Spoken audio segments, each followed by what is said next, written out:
La jarre abîmée. Un porteur d'eau indien transportait de grandes jarres aux extrémités de sa planche. L'une des jarres était fêlée et perdait presque la moitié de son précieux contenu au cours de chaque voyage, alors que l'autre conservait toute son eau de source jusqu'à la maison du maître. La situation dura ainsi presque 2 ans.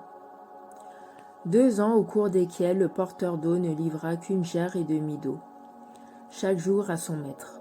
Bien sûr, la jarre sans défaut était fière de sa performance. Elle parvenait à remplir sa fonction du début à la fin sans faillir. Mais la jarre abîmée, elle, avait honte de son imperfection. Elle se sentait démoralisée de ne pouvoir accomplir que la moitié de sa tâche. Au bout de ces 2 ans qu'elle considérait comme un échec complet, la jarre abîmée dit au porteur d'eau, un jour qui la remplissait à la source: « Je me sens coupable et je te prie de m'excuser. » « Pourquoi ?» demanda le porteur d'eau. « De quoi as-tu honte ? » ?»« Depuis 2 ans, je n'ai réussi à porter que la moitié de ma charge à notre maître à cause de cette brèche qui fait fuir l'eau.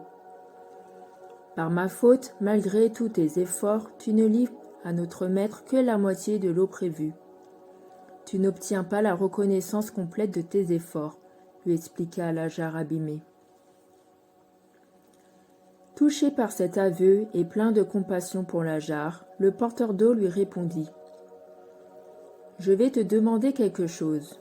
Tout à l'heure, quand nous reprendrons le chemin du retour vers la maison du maître, je veux que tu observes les fleurs qui poussent sur le bord du sentier. » Au fur et à mesure que le porteur d'eau avançait le long de la colline, la vieille jarre apercevait le bord du chemin couvert de fleurs baignées de soleil. Sur le moment, celles-ci lui mirent du baume au cœur. Mais à la fin du parcours, la tristesse l'envahit de nouveau. La jarre avait encore une fois perdu la moitié de son eau. Le porteur d'eau dit alors à la jarre: « Ne t'es-tu pas aperçu que toutes ces belles fleurs, elles poussent du côté de ton chemin, alors qu'on en voit à peine du côté de la jarre en bon état? J'ai toujours su que tu perdais de l'eau, et j'en ai tiré parti. J'ai planté des semences de ton côté du chemin, et chaque jour tu les as arrosées de ton précieux contenu. Grâce à toi, j'ai pu pendant ces 2 ans cueillir de magnifiques fleurs qui ont décoré la table du maître. Sans toi, jamais je n'aurais trouvé de fleurs aussi fraîches, aussi gracieuses, aussi colorées. » C'est ainsi que la jarre abîmée apprit, attendrie, qu'elle apportait elle aussi sa part de bonheur dans la vie.